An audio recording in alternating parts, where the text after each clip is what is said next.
So Sinead O'Conner died. She was young too. Now, if you are a big fan, my condolences.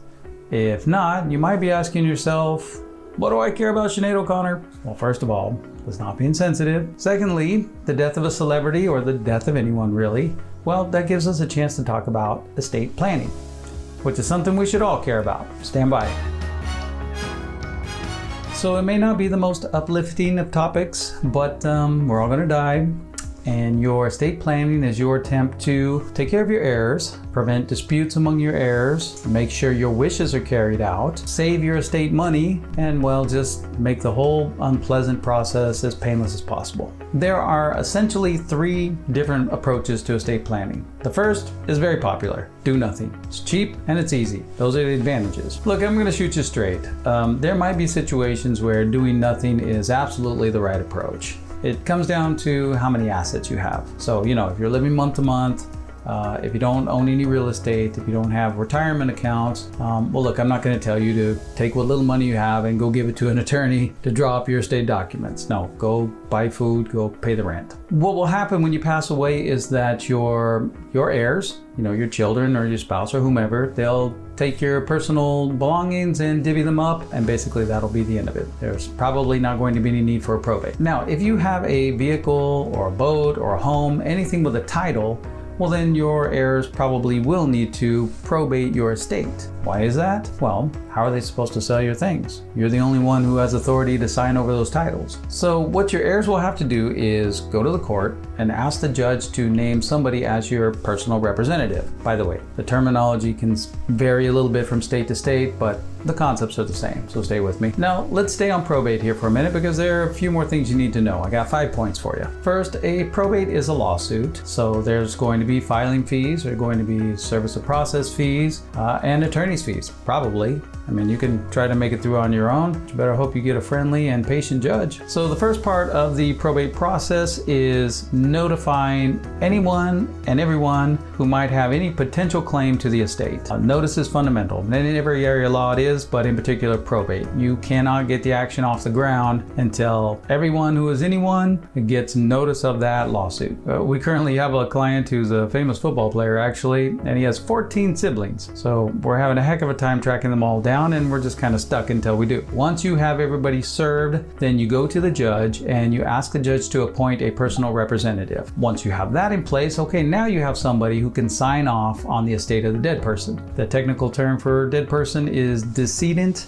and I'm going to say that because it just sounds better. And obviously I'm giving you the simplified version here, but the personal representative will marshal the estate assets. And that's a fancy way of saying make a list of the decedent stuff. Finally, you're gonna go put all this before the judge. The judge is gonna have a look at the state statutes and then issue an order saying who gets what. So that, in very simple terms, is a probate action. I didn't get into disputes among the heirs or creditor claims or just how very long and expensive these things can get. Keep all that in the back of your mind. So in part 1, we talked about the do nothing approach, where you die without a will or anything, and that's called dying intestate. Okay, but let's say you have a home, maybe a vehicle or 2, some assets, and you have some opinions about what you'd like to see happen when you pass away. In other words, you're not willing to just let a judge make all those decisions. You'd like to have some say in who gets what and under what circumstance. So for example, you're willing to help young Johnny with his educational expenses, but you're not buying the guy his weed, right? I mean,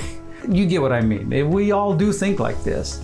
I want to help the kid out, but I don't necessarily trust the kid to make good decisions.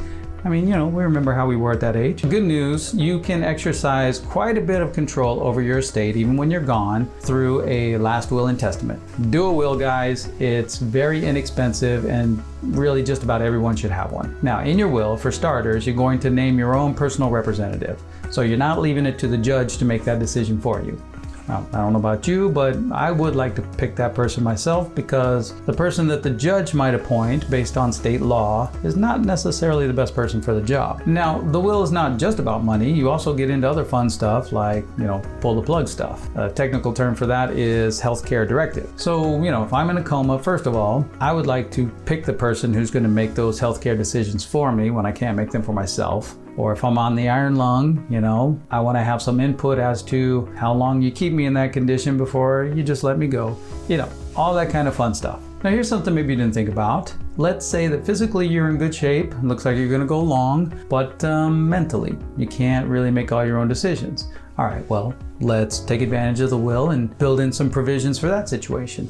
You know, you can say stuff like, hey, don't keep me locked in a room all day long, wheel me out into the sunlight, or take me to church on Sundays. It's nice, take advantage of the fact that you have a will. Put that in there. Last thing on wills, because hopefully I've pretty much won you over at this point, but bear in mind that your will is not necessarily for you. In fact, in many ways, it's not really for you at all. It's for your loved ones. Remember, they're going to be feeling terrible about the fact that you just died or you're dying, and yet they have to make all these important decisions. So, give them a little guidance. Let them know what your wishes are. They will definitely appreciate that. Okay, so now we get to the good stuff. Hopefully in part 2, I convinced you that you're going to need a will at a minimum, but with a will, you're still going to have to go through the probate process. Well, not you, your heirs. So your heirs will need to incur the expenses that we outlined in part 1. They're going to need to follow those procedures for a probate action.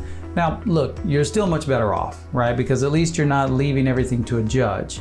You've outlined your wishes in your will, and the judge will try to respect those. So, that's definitely a step in the right direction. But wouldn't it be nice if your heirs could skip the courthouse altogether? Well, you guessed it, they can. And in this final section, we're going to talk about a will-trust combination. Now, if you're unfamiliar with the concept of a trust, then you should check out the several articles I've written on my website here. The articles are in the same style as these videos. I use plain language and I try to organize the material in a way that's easy to understand. But for our purposes here, you can think about a trust kind of like a company. It's a separate entity, and that's really the main advantage that it has, because the trust doesn't die when you do.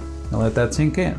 Think about companies. If a president of a company dies, you don't necessarily have to shut down the business, right? Put another president in place, let's keep it rolling. Well, the same is true for a trust. Whatever you put in place with your trust will remain in place even after you're gone. As long as your key people, whom you have named in your trust document, are still around, well, everything will just continue. Let me explain. When you set up your trust, you're going to need to fill 2 key positions. The first one is the trustee. And you can think of the trustee like a president of a company. He or she is the one who has all the authority. He or she is the one who's going to be signing off on all the trust business. So for example, the trustee would be the one to set up a bank account for the trust, and the trustee will be the one signing on that account. Or if the trust is going to acquire some assets like a vehicle or investment property, then the trustee will be the one signing those docs. In estate planning, you will generally be your own trustee, initially at least. You don't have to be. You could name somebody else to be the trustee of your trust, and there might be some reasons why you would want to do that in certain occasions, but it's definitely more convenient to be your own trustee. The key is the successor. You're going to want to think very carefully about the person you name as your successor, because he or she is really the key to making this whole thing work when you're not around. Now, the next thing you have to have are beneficiaries. Maybe that's where a trust is a little bit different from a company, unless you think of shareholders as beneficiaries. Actually, that kind of works. Anyway, you got to have beneficiaries, and those will commonly be your heirs. So spouse, children, favorite charity, you get to decide. We could talk endlessly about trusts. They are remarkably useful creatures, and there's a different kind of trust for every conceivable situation. But for now, let's just talk about the interplay between your will and your trust. You've got a pour-over will that points to your trust, and you've got people in place to run the trust when you're gone. That's optimal. So that, my friends, is why you care about Sinead O'Conner passing away, in addition to the fact that you're a good person. One last thought. I may have convinced you that this will-trust combination is remarkably useful, but you're worried that putting all this in place could cost thousands and thousands of dollars. Well, it does not. In fact, considering how important these documents are to you, the expense is quite minimal. Unless, of course, you have a massive estate, in which case you're not too worried about the attorney's fees. That's it for now. Next week, we're going to talk about Vladimir Putin and asset protection. I want to get that on the record now, because if I disappear, you'll know what happened to me. But hopefully, I will catch you then.